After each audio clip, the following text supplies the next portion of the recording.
नमस्कार दोस्तों, आज बात करने वाला हूँ बहुत ही कमाल के अपडेट के बारे में। सीजीएसटी रूल के अंदर बदलाव कर दिया गया है और ये नोटिफिकेशन इशू किया है और ये फोर्थ अमेंडमेंट है सीजीएसटी रूल में। डायरेक्टर किसी कंपनी को अगर पर्सनल गारंटी देता है तो उस केस में वैल्यू ऑफ सप्लाई कैसे कैलकुलेट करेंगे, इससे रिलेटेड चेंजेस है। बहुत बड़े बड़े मेजर चेंजेस है। जो जीएसटी, टीडीएस एंड टीसीएस का जिन्होंने रजिस्ट्रेशन लिया है उनके लिए भी खुशखबरी है। Order of cancellation of GST, TDS and TCS registration का जो ऑप्शन है, अब नोटिस के जरिए भी ये कैंसिलेशन होगा। अगर नोटिस देते हैं और आप उसका रिप्लाई नहीं करते हैं तो उस बेसिस पे भी होगा। उससे रिलेटेड देखो यहाँ पे इंटरेस्ट, लेट फीस पेनल्टी भी बनाया है। साथ ही साथ फॉर्म PCT 01 के अंदर भी चेंजेस है जो जीएसटी प्रैक्टिशनर का है। बहुत कुछ सीखने को आपको मिलेगा इस वीडियो के अंदर। चलिए समझेंगे डिटेल में। जो भी भाई बंधु मेरे चैनल पे पहली बार हैं, इस वीडियो को पहली बार देख रहे हैं, जिन्होंने अभी तक सब्सक्राइब नहीं किया, सब्सक्राइब कर लीजिए। साथ ही साथ बेल आइकन पे भी क्लिक कर लीजिए ताकि इस तरह का कंटेंट आपको मिलता रहे। सो दोस्तों, यहाँ पे मैं बात करूँ, नोटिफिकेशन नंबर 52/2023 का इशू किया गया है जो कि 26 अक्टूबर 2023 को इशू किया गया है और ये सीजीएसटी रूल का फोर्थ अमेंडमेंट है 2023 के अंदर। यानी 2023 में 4 बार सीजीएसटी रूल अमेंड हो चुका है। दोस्तों यहाँ पे बात करें वैल्यू ऑफ सप्लाई के बारे में, बात करता है कि value of supply of service by supplier to a recipient who is a related person. बोलते हैं कि जो सर्विस सप्लाई की जा रही है रिलेटेड पर्सन के द्वारा। रिलेटेड पर्सन कौन हो गया? एक कंपनी का डायरेक्टर रिलेटेड पर्सन है। तो जब वो अपनी सर्विस सप्लाई करता है किसको? कंपनी को। किस वे में? अगर वो प्रोवाइड कर रहा है कॉरपोरेट गारंटी, किसको दे रहा है? एक बैंकिंग कंपनी को, किसी फाइनेंशियल इंस्टीट्यूशन को। किसके बिहाफ पे? कंपनी के बिहाफ पे।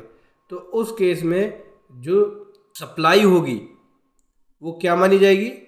1% जो गारंटी ऑफर किया गया है वो, या फिर जो एक्चुअल कंसिडरेशन है, विच एवर इज हायर, जो भी इसमें से ज़्यादा होगा वो यहाँ पे value of supply of service होगी।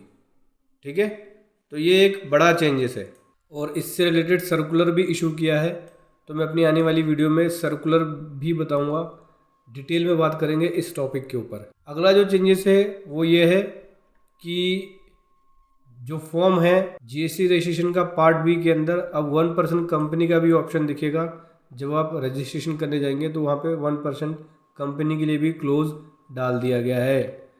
इसके बाद जो अगला अपडेट है वो फॉर्म जीएसटी रजिस्ट्रेशन 8 के अंदर है। इसमें बेसिकली कैंसिलेशन ऑर्डर होता है इशू। जब आप जीएसटी, टीडीएस एंड टीसीएस का रजिस्ट्रेशन लेते हो तो उस केस में कैंसिलेशन ऑर्डर इशू होता है।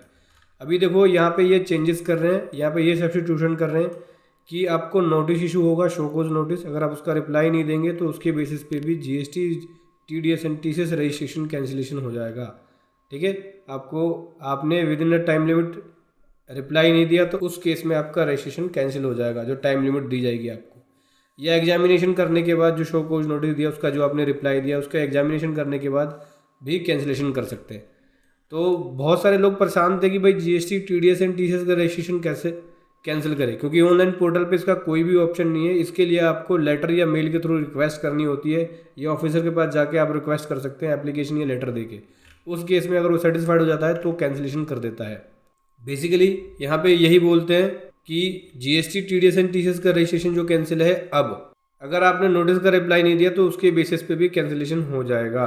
पे इंटरेस्ट, पेनल्टी, लेट फीस से रिलेटेड भी कॉलम ऐड कर रहे हैं। ठीक है, फॉर्म 301 में चेंजेस है। एनरोलमेंट जो होता है उससे रिलेटेड यहाँ पे ऑप्शन जो है वो बढ़ाए जा रहे हैं कि आप इन कैटेगरी के अंदर जीएसटी प्रैक्टिशनर का रजिस्ट्रेशन ले सकते हो, एनरोलमेंट ले सकते हो। वीडियो कैसे लगी ज़रूर बताएं। Thank you so much. जय हिंद, वंदे मातरम।